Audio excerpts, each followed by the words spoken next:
Hey guys, welcome back to my channel. It's Lexi, and today's video is an Insecure season 3 episode 1 review, but we're just gonna like chit chat and talk about it. This is actually like something totally out of my comfort zone. I'll put a timestamp for the actual review if you want to just jump to that.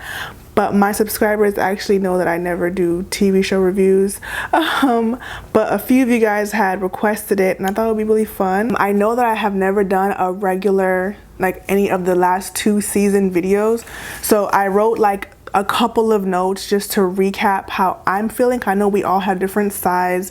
We all are on different teams. You know, we all wanted different things to happen throughout the last 2 seasons. So just to simplify where I stand, I am very sad that Lawrence will not be reappearing in this season. I'm very sad they've just taken him out of the show. I understand like her stance on it and why they're doing it, but I just really did enjoy the realisticness,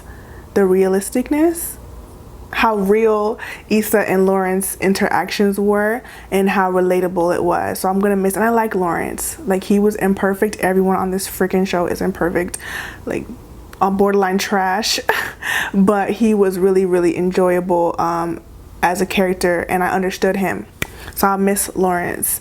I was definitely pissed off at the end of season 2 when she went to live with Daniel.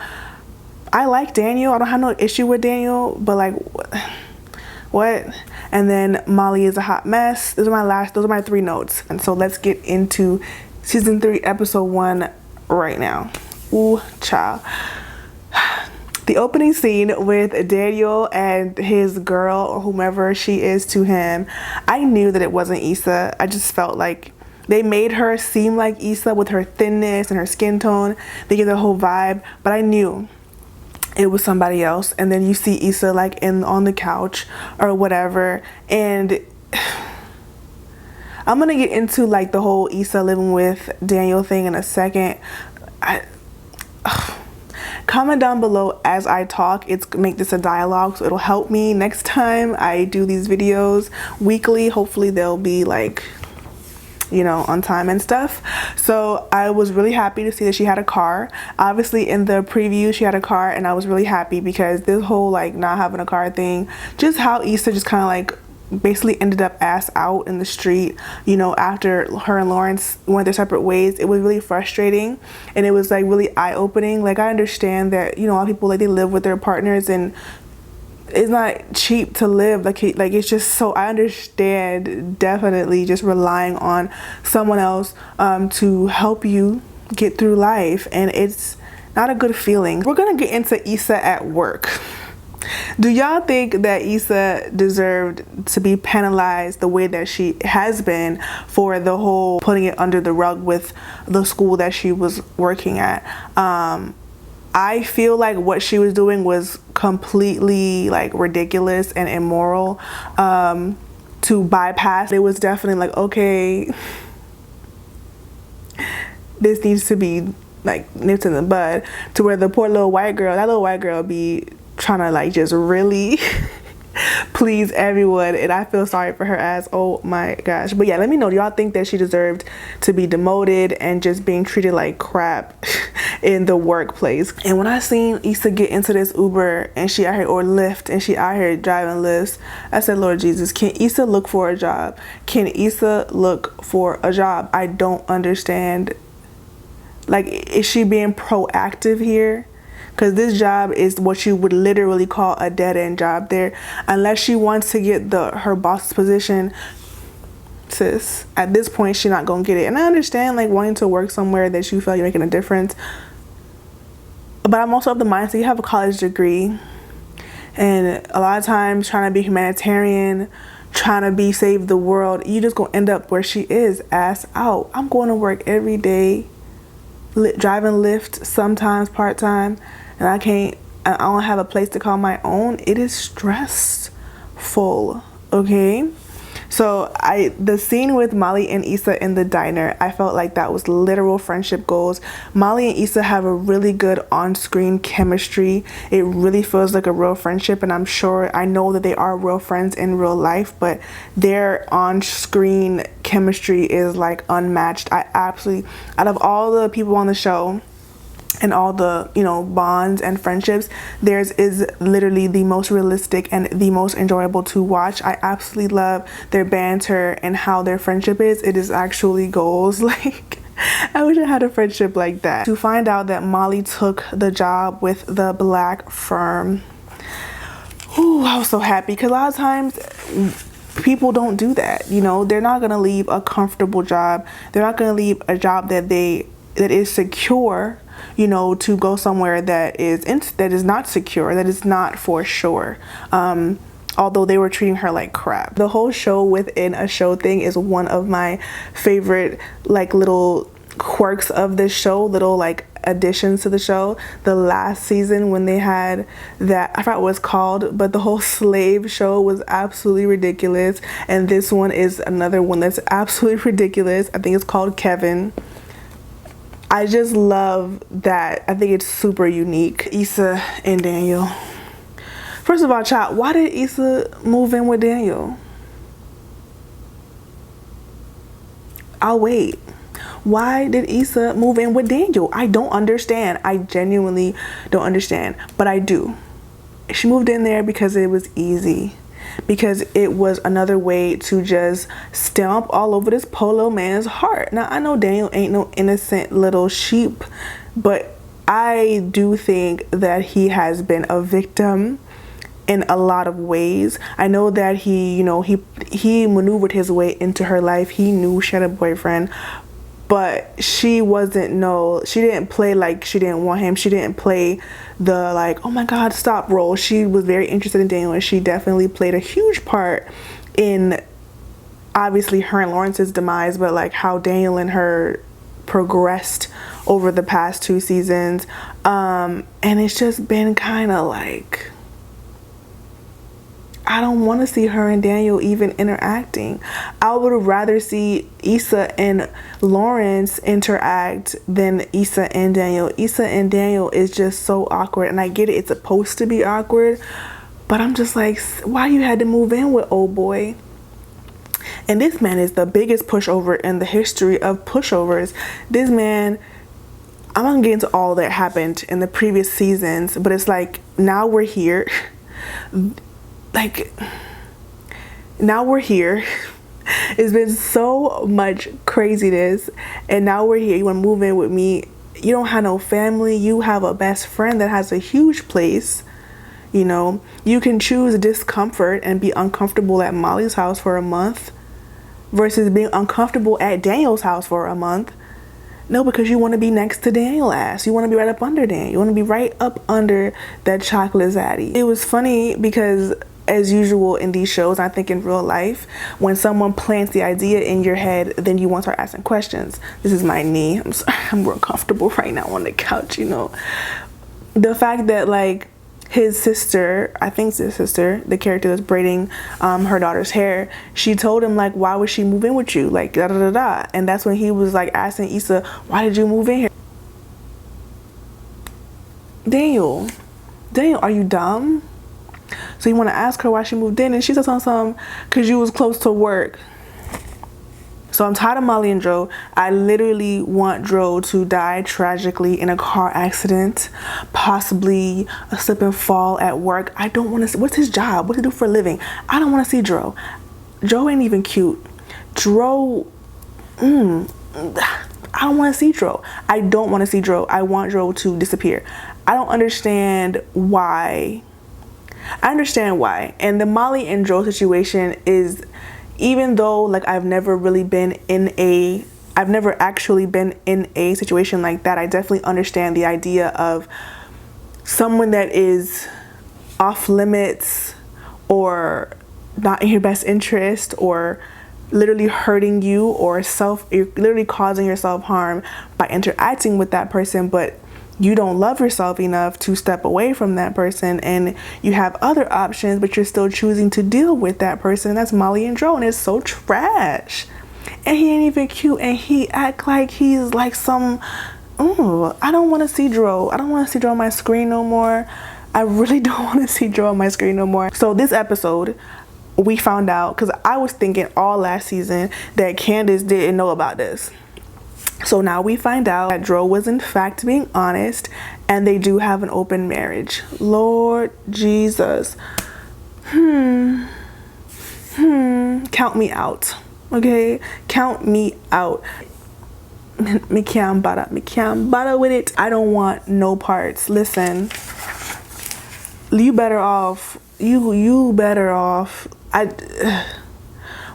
The phone call that Dro got when he was in the bed, and the way that he jumps when his phone rings, and I'm not saying that he shouldn't do that, but it's just so telling of how him and Candace really are. Like this, like literally the way that this man acts when his phone goes off. He be, oh hold on, excuse me. You would think she was pregnant, she was ill. Like, you would think this girl need attention quick. Like, he be jumping when that phone rings. So when the phone rang, he, excuse me, oh, hold on, I gotta get the phone. Got the phone, straight up, I'm still with Molly. I bet. What is 2018? And I'm not knocking nobody's open marriage, because I don't care. If you want to have open marriage, if you want to have threesomes with your partner, if you want to be turned up, live your life, sis.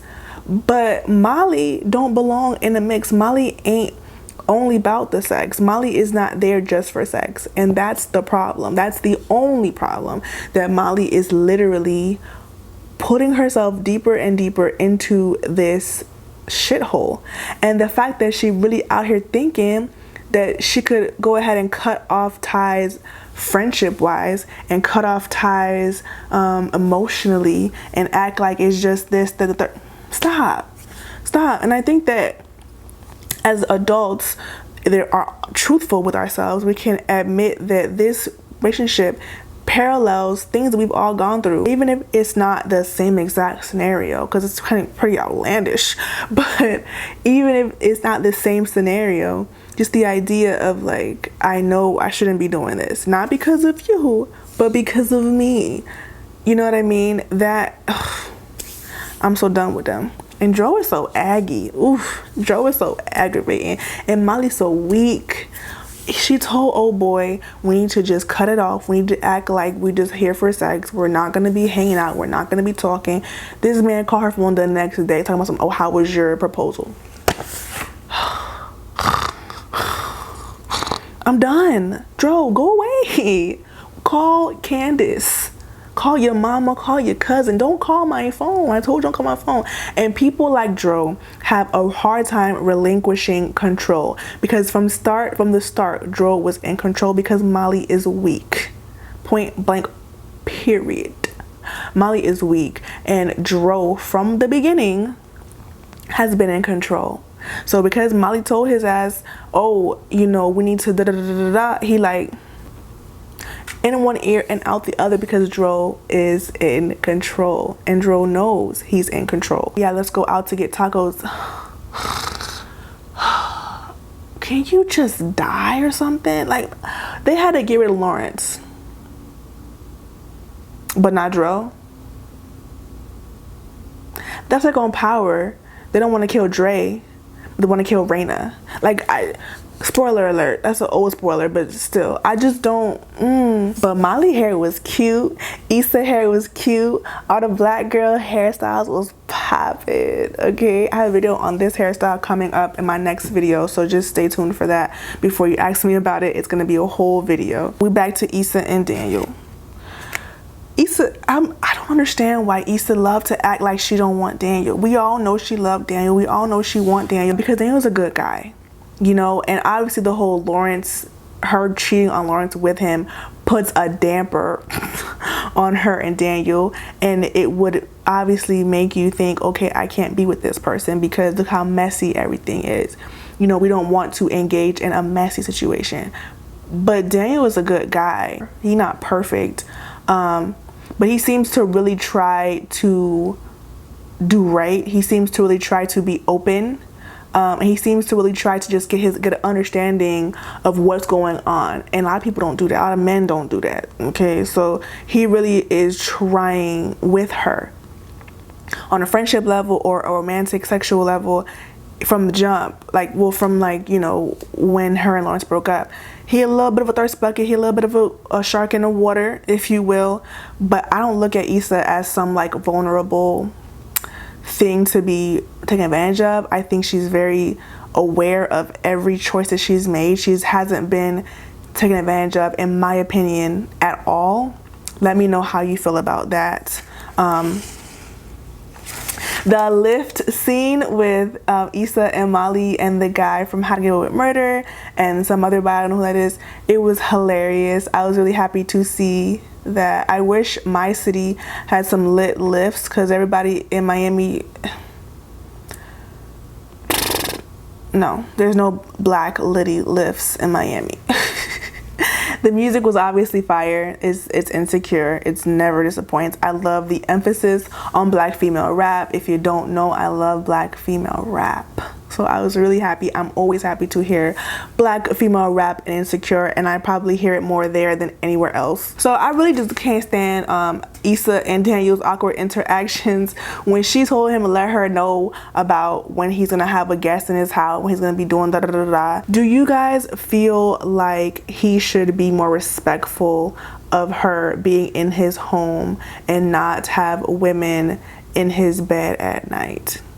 I'm really asking, because I personally feel like, of course it's awkward, of course it's uncomfortable, of course it's like, what the hell are you doing? You know I'm here.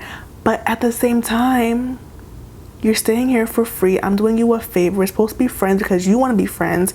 You claim you don't want me. You claim you don't see me in that way. You claim all of these things. So why is it a problem for me to have people in my bed? And I understand that, you know, it feels like shit to her. But again, I don't really owe you anything. Like, Daniel has been there for her more than a lot of, like, he's been there for her.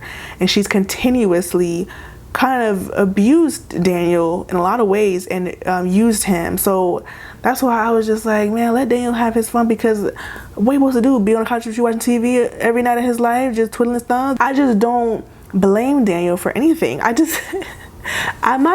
care. Like, I'm not team Daniel. Like, I never wanted her to leave Lawrence for Daniel, but I just feel like at this point I'm not gonna bash old boy for living life, because she done told him repeatedly that she don't want him, you know.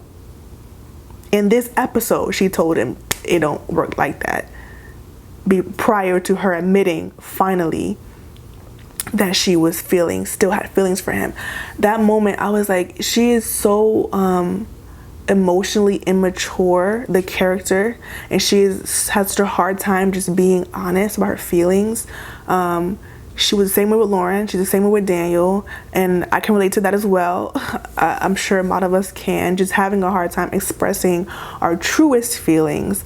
We'll dance around it, you know, make light of it, but just be able to say, yeah, I do have feelings for you. It was really hard for her, but I'm happy that she finally freaking told old boy, like, yeah, I got feelings for you, bruh. And his reaction was perfect. Like, what am I supposed to say to this after all the back and forth? You told me the other night that you're here because your job is close. So I didn't expect him to, like, you know, embrace her or console her. I'm tired for him, and I think he's tired. Okay? And her saying that she knew that he'd be there for her was so real, because she knew that he would, and he freaking was. He's just Mr. Nice Guy.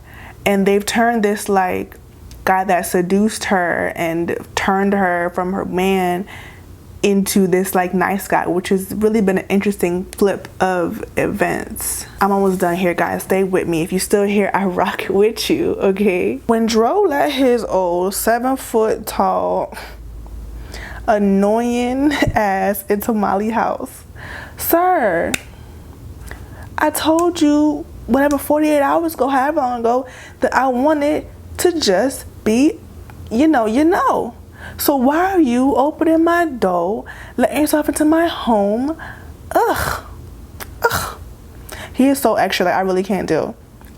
But literally watching Molly and Dro is literally like watching someone sabotage themselves, self-sabotage, and have a lack of self-love for themselves, because Molly is brilliant and she is driven and has a lot of power and a lot of strength in other areas. But when it comes to herself and self-love and taking care of herself, it's not happening. But this Dro situation is literally nothing but a mirror or a window to show us like how little that she cares about herself. Because it's not about sex with Dro. It's not about sex at all. You know, this is a connection that she is craving, don't know, and a friend that she's had since she was a freaking child.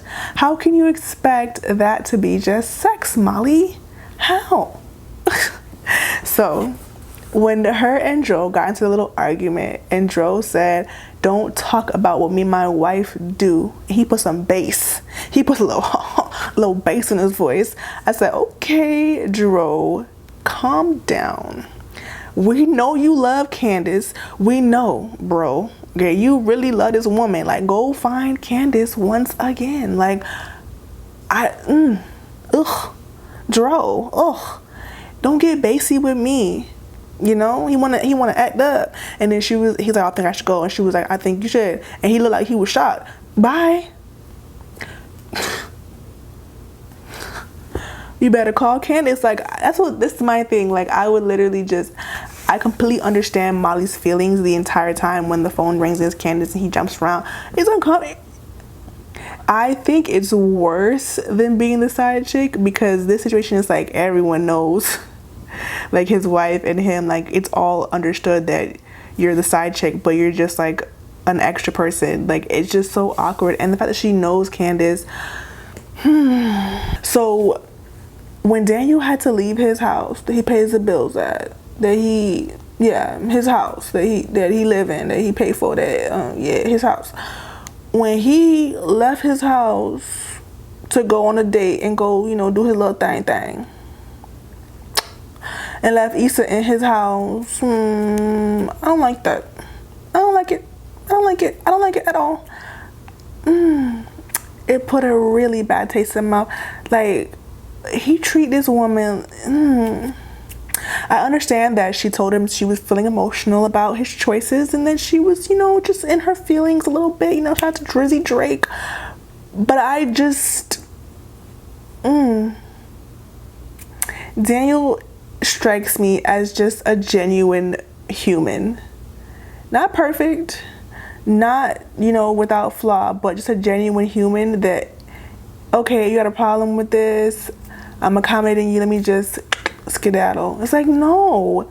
This woman, I think in life you have to be uncomfortable to change in order to change. And she needs this uncomfortable situation for her to get out of it. Get a new job, sus.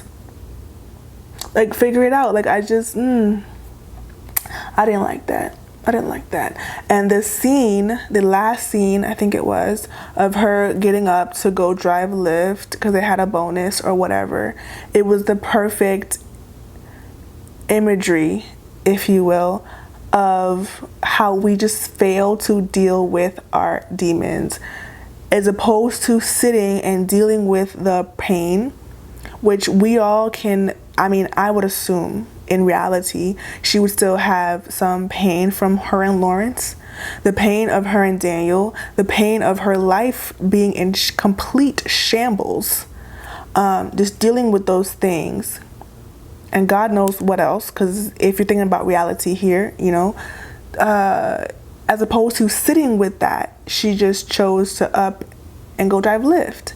And I do that with late night editing for YouTube videos, late night watching of YouTube videos, pushing myself into working as opposed to dealing with my problems. I'm sure that we all can say that we do different things, pulling our minds out of what's really going on, So that's why it was very realistic, and it was a great ending to a pretty good first episode. But it's just like, come on, man, this ain't never gonna change if you're just gonna act like this every chance you get. you never gonna change, you know. But I was happy that she was able to be honest and open with him. I was very happy about that because he deserved it and she needed to be honest, you know. Let me know what you guys thought of the episode. Let me know how you felt about what I talked about. Are you team Daniel? There's no other team right now. There's no more team Lawrence, but do you support the Daniel hustle? Do you support Daniel? Do you feel for him, or is it just like, no girl, screw Daniel? Do you guys want Daniel and Issa to be together? Do you think that her cheating on Lawrence with Daniel makes a bad foundation for them to start up? Or do you feel like they're just not here eye to eye to really even begin?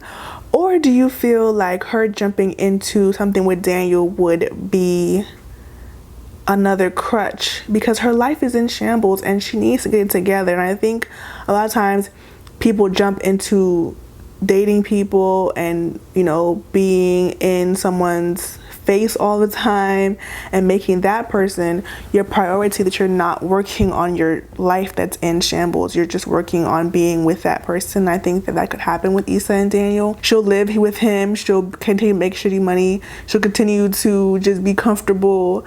And it's like, we want growth, right? Like at the end of the episode, at the end of season 2, there was a little bit of growth.